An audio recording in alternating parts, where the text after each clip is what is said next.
ध्येय टीवी के daily MCQ कार्यक्रम में आप सबका स्वागत है और मैं हूं विवेक ओझा। यूपीएससी और यूपीपीसीएस की प्रारंभिक परीक्षाओं के हो जाने के बाद अब एक बार फिर से हम लोग डेली एमसीक्यू लेकर हाजिर हैं और उम्मीद करते हैं कि आपका एग्जाम बेहतर हुआ होगा और अब आप मुख्य परीक्षा की तैयारी में लग जाएंगे। तो आइए शुरू करते हैं आज के डेली एमसीक्यू का पहला सवाल। ब्लू होमलैंड डॉक्ट्रिन जो सुर्खियों में है किस देश से संबंधित है?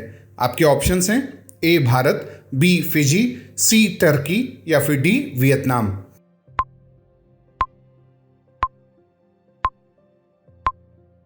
इसका उत्तर है सी। व्याख्या देखते हैं। हाल ही में टर्की ने ग्रीस को कड़े शब्दों में कह दिया है कि एजियन द्वीपों का मिलिटराइजेशन, सैन्यीकरण न किया जाए। टर्की, जिसने हाल ही में अपना नाम बदलकर तुर्की किया है, उसके राष्ट्रपति ने ग्रीस को नए संदेश में कहा है कि वह एजियन आइलैंड्स को जल्द से जल्द डीमिलिटराइज करे। टर्की का कहना है कि एजियन आइलैंड के नॉन मिलिट्री स्टेटस के चलते ग्रीस को वहां शांति स्थापित करने की दिशा में काम करना चाहिए। ब्लू होमलैंड डॉक्ट्रिन के जरिए टर्की अपने वैध समुद्री अधिकारों यानी जो लेजिटिमेट मरीन राइट्स हैं उसको एक्सप्रेस करता है और यह डॉक्ट्रिन खासकर पूर्वी भूमध्य सागर के लिए टर्की यूज करता है। टर्की ने मीस आइलैंड के 40,000 किलोमीटर समुद्री क्षेत्र पर अपने क्षेत्राधिकार की मांग की है, जो टर्की के मुख्य भूमि से मात्र 2 किलोमीटर की दूरी पर है और पूर्वी भूमध्य सागर में ग्रीस से 600 किलोमीटर की दूरी पर। अब बात करते हैं दूसरे सवाल की। इंटरनेशनल एल्बिनिज्म अवेयरनेस डे किस दिन मनाया जाता है? आपके ऑप्शंस हैं ए 20 फरवरी, बी 18 मार्च, सी 13 जून या फिर डी 28 जून।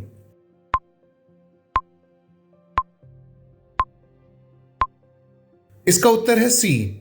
व्याख्या देखते हैं। इंटरनेशनल एल्बिनिज्म जागरूकता दिवस हर साल 13 जून को यूएन द्वारा मनाया जाता है और इस बीमारी से ग्रसित बच्चे में त्वचा, आंखों के रंग, बालों के रंग में पिगमेंट मेलेनिन के उत्पादन न के बराबर होने या न होने के चलते असामान्य हो जाता है। इसे एक्रोमिया, एक्रोमेसिया या एक्रोमेटोसिस भी कहते हैं। एल्बिनिज्म एक ऐसी स्थिति है जो केवल मनुष्यों में ही नहीं बल्कि जानवरों और पौधों में भी देखी जाती है। एल्बिनिज्म वंशानुगत तरीके से होती है, मतलब ये एक जेनेटिक बीमारी है और वंशानुगत तरीके से रिसेसिव जीन एलील्स को प्राप्त करने के परिणाम स्वरूप होता है और यह मानव सहित सभी रीढ़धारियों को प्रभावित करता है। एल्बिनिज्म से प्रभावित जीवधारियों के लिए सबसे आम तौर पर इस्तेमाल किया जाने वाला शब्द रजकहीन जीव यानी एल्बिनो होता है। एल्बिनिज्म कई दृष्टि दोषों के साथ जुड़ा हुआ है, जैसे फोटोफोबिया यानी प्रकाश की असहनीयता और एस्टिग्मेटिज्म यानी साफ दिखाई न देना। और इसमें जो त्वचा रंजकता होती है यानी पिगमेंट जो मेलेनिन होता है उसके अभाव में जीवधारियों में धूप से झुलसने और त्वचा कैंसर का खतरा होता है। अब बात करते हैं तीसरे सवाल की। विश्व व्यापार संगठन के 12वें मंत्रिस्तरीय सम्मेलन का आयोजन कहां पर किया गया है? आपके ऑप्शंस हैं ए म्यूनिख, बी ओटावा, सी वियना या फिर डी जेनेवा।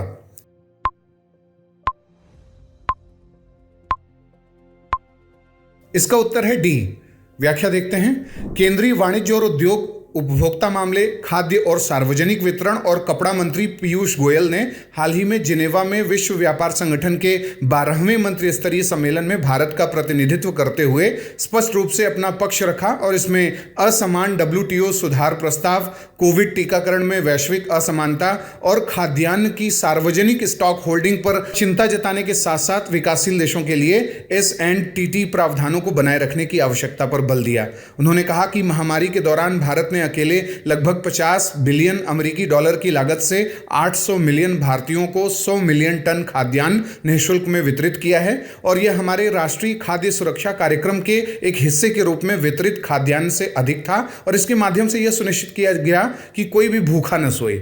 मात्स्यिकी सब्सिडी यानी जो फिशिंग सब्सिडी होती है उस पर अपने विचार व्यक्त करते हुए पीयूष गोयल ने तर्क दिया कि पारंपरिक मछुआरों की आजीविका से भारत कोई समझौता नहीं करेगा। अब बात करते हैं चौथे सवाल की। हाल ही में संयुक्त राष्ट्र महासभा में बहुभाषावाद पर प्रस्ताव को किस देश ने प्रस्तुत किया है? आपके ऑप्शंस हैं A Germany, B France, C Mauritius या फिर डी अंडोरा।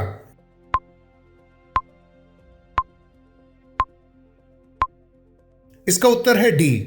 व्याख्या देखते हैं। संयुक्त राष्ट्र महासभा में हाल ही में बहुभाषावाद यानी मल्टीलिंग्विज्म पर एक महत्वपूर्ण प्रस्ताव पारित किया गया और इस प्रस्ताव की खास बात यह है कि इसमें पहली बार हिंदी भाषा का उल्लेख हुआ है। भारत ने इस बात पर जोर दिया है कि यह आवश्यक है कि संयुक्त राष्ट्र सच्ची भावना से बहुभाषावाद को अंगीकार करे।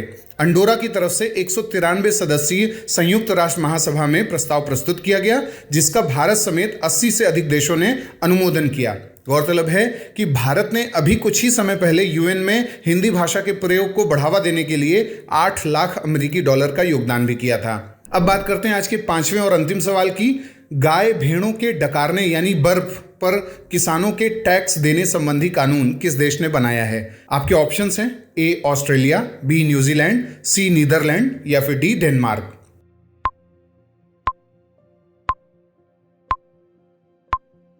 इसका उत्तर है बी।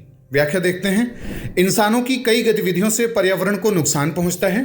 दुनिया के अलग अलग देश इसको रोकने के लिए कोशिश कर रहे हैं। अब इसी कड़ी में न्यूजीलैंड ने एक बड़ा कदम उठाया है। इस देश ने कृषि से होने वाले ग्रीन हाउस गैस उत्सर्जन से निपटने के लिए यह अनोखा फैसला लिया है।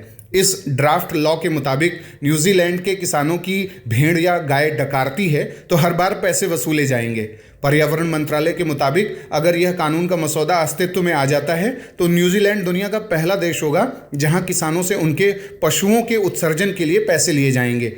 यहां उल्लेखनीय है कि पशुओं से होने वाला जो मीथेन उत्सर्जन है वो ग्लोबल वार्मिंग का कारण बनता है और इसीलिए यह निर्णय भी लिया गया है। न्यूजीलैंड में 1 करोड़ मवेशी और 2.6 करोड़ भेड़ें हैं और यह देश एक कृषि निर्यातक है।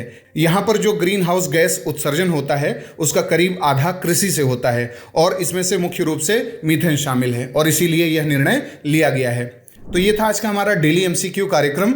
आपके 5 में से कितने सवाल सही हुए, कितने गलत, आप हमें कमेंट बॉक्स में बताएं। अगले कार्यक्रम के साथ जल्दी हाजिर होंगे। इजाज़त दीजिए, नमस्कार।